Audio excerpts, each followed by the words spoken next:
দোয়া করে না। কারণ আলেমরা ভয় পায় একমাত্র কাকে? জোরে আওয়াজ করে বলেন। আলেমরা তো ভয় পায় আল্লাহকে। এ কারণে আলেমরা ছোট ছোট মাসআলার জন্য জেলে যেতে হয়েছে যুগে যুগে। যেই দিন আমাকে এই কুমিল্লা কোর্টে উঠানো হয়েছিল, তা ওই দিন লাইফ জ্যাকেট, হেলমেট সবকিছু দিয়া একেবারে আন্ডারওয়ার্ল্ডের শ্রেষ্ঠ এক সন্ত্রাসী বানায় তারপরে উঠাইছে। হাজার হাজার মানুষ দেখতে আসছে। কি কামটা কি করছি আমরা? আমরা বলেছিলাম রাজামশাই, মুসলমানের মাটির স্বাধীনতা দিবস পালন করতে ভারত থেকে কোনো কসাইকে বাংলাদেশের মাটিতে আনবেন না। শুধু এতটুকুন বলেছিলাম। এইটুকুন বলার কারণে জেল। 11 বছর তাকরীর হলো। 11 বছরের তাকরীর গুলো ছাত্ররা বৈশা বৈশা লিখলো। 11 খণ্ডের উসুলুল ফিকহের কিতাব হলো। এরপরে ইমাম সারাকসি 11 বছর পরে মুক্তি পাওয়ার পরে ওনার সিনার উসুলুল ফিকহের বর্ণনা শেষ হলো না। উনি জেল থেকে বের হয়ে বাকি খণ্ডগুলো নিজের হাতে লিখে কিতাবকে পরিপূর্ণ করলো। এই হলো আলেমে দ্বীন, যে তার সিনার ভেতরে ইলম আল্লাহ পাক দান করেন। আল্লাহর পক্ষ থেকে আল্লাহ পাক ইলমকে আলেমের সিনার মধ্যে ঢেলে দেন। অভিভাবক যারা নিজের ঔরসের মধ্যে ইলমের বাতি জ্বালাইতে চান, তারা দোয়া করবেন, আল্লাহ আপনি আমার বংশের মধ্যে ইলমের প্রদীপ দান করেন। কারণ ইলমের প্রদীপ দিয়েই কিয়ামত পর্যন্ত হক আর বাতিল চিনা যাবে। ইলমের প্রদীপ দিয়েই হালাল হারাম দেখা যাবে। ইলম যাদের কাছে থাকবে তাদের মাধ্যমেই হক হক্কানিয়তের হেফাজত হবে। এক জুনায়েদ বাবুনগরী উনি বসে থাকতেন, আর ওনার ভয়ে সব শয়তানেরা কাঁপত। ইবলিস শয়তান না, মানুষ শয়তান যারা আছে তারাও ভয়ে ভীতু জীবন যাপন করত। মুফতি দেলোয়ার হাফিজাহুল্লাহর শাগরেদ হিসেবে গর্বিত আমরা। উস্তাদের ইলম এটা ছাত্রের জন্য ফখর। এক সময়ের ছাত্ররা নিজের উস্তাদকে নিয়ে গর্ব করত। যেমন আবু যুরআ রাজি রহমাতুল্লাহি আলাইহি, জমানার শ্রেষ্ঠ ওই মুহাদ্দিসের নাম, যার শাগরেদ ছিলেন আলী ইবনুল মাদনী, যার শাগরেদ ছিলেন ইয়াহইয়া ইবনে মাঈন, যারা ইমাম বুখারী রহমাতুল্লাহি আলাইহির উস্তাদ। আবু যুরআ রাজি রহমাতুল্লাহি আলাইহির 6 লক্ষ হাদিস সনদ সহ মুখস্থ ছিল। নবীজির সর্বমোট হাদিসের সংখ্যা 7 লাখ, তার ভেতরে 6 লাখ হাদিস আবু যুরআ রাজি একাই মুখস্থ করে রেখেছিলেন। ওনার ছাত্ররা ওনার ইলম নিয়ে ফখর করত। ফখর করতে করতে এক ছাত্র তার বিবিরে বলে, এই বিবি, জানো কেমন উস্তাদের ছাত্র আমি? আমার উস্তাদের নাম আবু যুরআ। আমার উস্তাদ এমন উস্তাদ যার লক্ষ লক্ষ হাদিস সনদ সহ মুখস্থ আছে। বিবি বলে, লাখ লাখ হাদিস মুখস্থ করা এটা কি 4টিখানি কথার দাম সারা লাভ করো? লাখ লাখ হাদিস কোনদিন একজনের মুখস্থ থাকে? ছাত্র নিজের বিবিরে বলে, এই বিবি, আমার উস্তাদের শান্তকে বুঝাবার জন্য তোর কাছে আমি একটা কথা বলতে বাধ্য হইতাছি। আমার উস্তাদ আবু যুরআ যদি 1 লক্ষ হাদিস সনদ সহ মুখস্থ না শোনাইতে পারে, তাহলে তুই 3 তালাক। নিজের বিবিকে উস্তাদের ইলমের সাথে লটকায় দিয়েছে। সকাল বেলায় স্বামী স্ত্রী বললা এত বড় কথা, যদি তোমার উস্তাদের 1 লাখ হাদিস এই মুহূর্তে মুখস্থ না থাকে তাহলে তো আমাদের বিয়ে ভাঙ্গা গেছে গা। চলো যাই জিজ্ঞাসা করি আসলে তিনি শোনাইতে পারবে কিনা। স্বামী স্ত্রী 2 জন আবু যুরআ রাজির কাছে যায় বলে, আবু যুরআ রাজিকে যায় বলতেছে, উস্তাদ জি গো, নিজের বিবিকে বলেছি 1 লাখ হাদিস সনদ সহ আপনার মুখস্থ না থাকলে সে 3 তালাক। জানতে চাই আপনার 1 লক্ষ হাদিস মুখস্থ আছে কিনা। আবু যুরআ রাজি বলে, যাও স্বামী স্ত্রী মিলে সুখে শান্তিতে দিন কাটাও। তোমার ওস্তাদ আবু যুরআর 1,00,000 হাদিস তো তোমাদের সূরা ফাতিহা যেমন মুখস্থ, আমার 1,00,000 হাদিস সনদ সহ ওইরকম মুখস্থ। এই ছাড়াও 6,00,000 হাদিস আমার সিনায় আছে। এ কারণেই তো 7 বছরের বালকের সিনার ভেতরে 30 পারা কোরআন। এইটা কোন ব্যক্তির বাহাদুরি নয়, এটা হলো আতা মিন আতাইল্লাহ, আল্লাহর পক্ষ থেকে দেয়া দান। আল্লাহ দিয়েছে এজন্য সিনার ভিতরে ঢুকছে। আমাদের কিছু কিছু মুহাদ্দিস ছিলেন, কিছু কিছু মুফতি ছিলেন, যাদের সিনার ইলম বছরের পর বছর নেওয়ার পরেও শেষ হয় নাই। বছরের পর বছর ইলমি দিন বিতরণ করার পরেও শেষ হয় নাই। ইমাম সারাখসি রহমতুল্লাহ আলাইহি হানাফি মাযহাবের শ্রেষ্ঠ ইমামদের মধ্যে, শ্রেষ্ঠ আলেমদের মধ্যে একজন ইমাম সারাখসি। উনাকে সরকার জেলখানায় দিল। এই তালবে ইলমরা শোনো, তোমারও জেলখানায় যাওয়া লাগতে পারে তুমি যদি আলেম হও। কেউ যদি আলেম হয় তাহলে তাকে জেলে যেতে হতে পারে।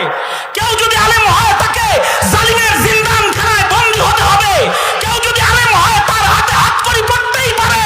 কেউ যদি আলেম হয় তাকে পুলিশের অত্যাচার, নির্যাতন, নিপীড়ন ভোগ করা, এটা করা লাগতেই পারে। কারণ আলেমরাই আশিদ্দাউ আলাল কুফার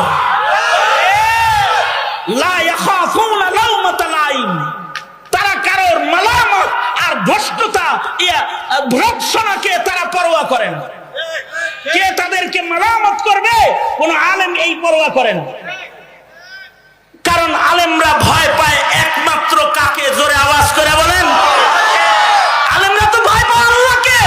এ কারণে আলেমরা ছোট ছোট মাসআলার জন্য জেলে যেতে হয়েছে যুগে যুগে। আহমদ বিন হাম্বল রহমতুল্লাহ আলাইহি, ইবনে তাইমিয়া রহমতুল্লাহ আলাইহি ওনাদের ইলমের কারণে, ওনাদের ফতোয়ার কারণে জেল খেটেছেন। ইমাম সারাখসি 11 বছর জেলে ছিলেন। উনি 11 বছর পর্যন্ত যে জেলখানায় রইলেন, কি মাসালা লয়ে একটা ফতোয়া, ছোট্ট একটা মাসালা। যেমন 2021 সালে কিছু আলেমরা জেল খেটেছে ভাস্কর্যের বিরুদ্ধে ফতোয়া দিয়া। একদল বলতে চায় ভাস্কর্য হালাল, ভাস্কর্যের জন্য শত শত কোটি টাকা খরচ করা যায়। আর আরেক দল বলতে চায় না, মুসলমানের মাটিতে ভাস্কর্য হতে পারে না, এগুলোকে ভেঙে ফেলা হবে, বুড়িগঙ্গায় ফেলানো হবে। যারা বলছে ভেঙে ফেলা হবে তখন জেল। যদি সরকারের তালে তালে ফতোয়াটা দিয়ে দেয় তাহলে তার জেলে দেওয়া যায় না, জেলে দেওয়া লাগে না। আলেমরা কখনো তো মুখ বন্ধ রাখতে পারে না। কিসের কারণে বন্ধ রাখতে পারে না? ইলমের কারণে বন্ধ রাখতে পারে না, আল্লাহর ভয়ে। ইমাম সারাখসির আমলে ওই যুগের বাদশার খাহেশ হইল যে সে কুমারী দাসীর সাথে রাত্রি যাপন করবে, অর্থাৎ তার কৃত দাসীকে নিয়ে রাত্রি যাপন করবে। এমন দাসী যার এখনো পর্যন্ত ঋতুস্রাব চালু হয় নাই, মাসিক চালু হয় না। কেউ তো আর কথা বলতে সাহস পায় না, দাসী লয়ে বাঁচে থাকবো, হালাল জিনিস, হালালকে ঠেক দেয় কেমনে, বাধা দেয় কেমনে, কেউ কথা বলে না। কিন্তু ইমাম সারাখসি ফতোয়া দিয়ে বসলেন, বাদশাহ মহোদয়, বান্দি মনিবের জন্য হারাম না হালাল, কিন্তু ওই বান্দি মনিবের রাত্রি যাপনের জন্য হারাম যেই বান্দির এখনো পর্যন্ত মাসিকের দরজাই খুলে নাই। তার মানে আল্লাহ তাআলা তাকে এখনো পর্যন্ত ওই জায়গায় যাওয়ার পারমিশন দেন নাই। আপনি এই কুমারী এই মেয়েটাকে এইভাবে নিয়ে রাত্রি যাপন করা আপনার জন্য জায়েজ নেই। বাদশার তো রাগ, হ্যাঁ তোমার একটা ফতোয়ার কারণে হালাল কামটাও করতে পারলাম না, মনের একটা খাহেশ মিটাইতে পারলাম না, বাস ইমাম সারাখসিকে জেলখানায় দিয়ে দিল। এই একটা মাসআলা বইলা কত বছর জেল খাটলেন? জেল খাটলেন 11 বছর। এই 11 বছর যে জেলে রইলেন, ওনার ছাত্ররা, আগের জমানার জেল তো এখনকার জেলের মতো না। আমি কুমিল্লা জেলে আসছিলাম, ইয়াতে চালানে আনছিল আমাকে কুমিল্লা। ওই সময় মামুনুল হক সাহেব আমাদেরকে কুমিল্লা আনলো। তো কুমিল্লা ফাঁসির যে সেল আছে হেডের ভিতরে রাখছে, এটার কোনো জানালা টানালা নাই, এটার বাতাস ঢুকে উপর দিয়া, নিচ দিয়ে কোনো বাতাস। তবে ভাঙ্গা একটা ফ্যান দরজায় দিছিল, কিন্তু এই ফ্যানও চলে না। এই ফ্যানের বাতাস যদি গায়ে লাগাইতে হয় তাইলে কাছে যাইতে হয়। যেই দিন আমাকে এই কুমিল্লা কোর্টে উঠানো হয়েছিল, তা ওই দিন লাইফ জ্যাকেট, হেলমেট সবকিছু দিয়া একেবারে আন্ডারওয়ার্ল্ডের শ্রেষ্ঠ এক সন্ত্রাসী বানায় তারপরে উঠাইছে। হাজার হাজার মানুষ দেখতে আসছে। কি কামটা কি করছি আমরা? আমরা বলেছিলাম রাজামশাই, মুসলমানের মাটির স্বাধীনতা দিবস পালন করতে ভারত থেকে কোনো কসাইকে বাংলাদেশের মাটিতে আনবেন না। শুধু এতটুকুন বলেছিলাম। এইটুকুন বলার কারণে জেল। ইমাম সারাকসিরও জেল, কিন্তু আমাদের জেলখানায় তো তাও ভাঙ্গা ফ্যান আছে। ইমাম সারাকসির জেল ছিল কুয়ার ভেতরে, কুয়ার ভেতরে ফেলে রাখতো, উপরে ছিল শিক, জালি দেওয়া শিক। এই কূপের ভেতরেই পায়খানা, পেশাব, এখানেই খাওয়া, এখানেই ঘুম, এই কুয়ার ভেতরে। এটা হলো জেল। ছাত্ররা দরখাস্ত করলো বাদশার কাছে, বাদশাহ ঠিক আছে উনি জেলে থাক, আপনি মুসলিম হিসেবে আমরা একজন উসুলুল ফিকহের বড় ইমামের কাছে উসুল পড়তে চাই, আমরা ফিকহি মাসাইল শিখতে চাই, ফিকহি উসুল শিক্ষা গ্রহণ করতে চাই, সুতরাং আমাদেরকে ওইখানে পড়তে দেয়া হোক। জেলখানার পাশে আমরা বসবো, উনি জেলের ভিতর থেকে তকরির করবেন, আমরা জেলখানার চতুর্দিকে বসে বসে লেখাপড়া করব। বাদশাহ অনুমতি দিল। ইমাম সারাকসির ছাত্ররা জেলখানার চতুর্দিক দিয়ে বসে গেল, আর জেলখানার ভেতর থেকে উসুলে ফিকহের তাকরীর শুরু করলেন ইমাম সারাকসি রাহমাতুল্লাহি আলাইহি। একদিক দিয়ে নিচ থেকে তাকরীর হলো, আর উপরে বসে বসে শাগরেদরা সেটা 11 বছর লেখলো। 11 বছর তাকরীর লেখার পরে মাবসুতের 11 খণ্ড প্রস্তুত হইল, মুকদ্দমার মধ্যে আছে। 11 বছর তাকরীর হলো, 11 বছরের তাকরীর গুলো ছাত্ররা বৈশা বৈশা লিখলো, 11 খণ্ডের উসুলুল ফিকহের কিতাব হলো। এরপরে ইমাম সারাকসি 11 বছর পরে মুক্তি পাওয়ার পরে ওনার সিনার উসুলুল ফিকহের বর্ণনা শেষ হলো না, উনি জেল থেকে বের হয়ে বাকি খণ্ডগুলো নিজের হাতে লিখে কিতাবকে পরিপূর্ণ করলো। এই হলো আলেমে দ্বীন, যে তার সিনার ভেতরে ইলম আল্লাহ পাক দান করেন।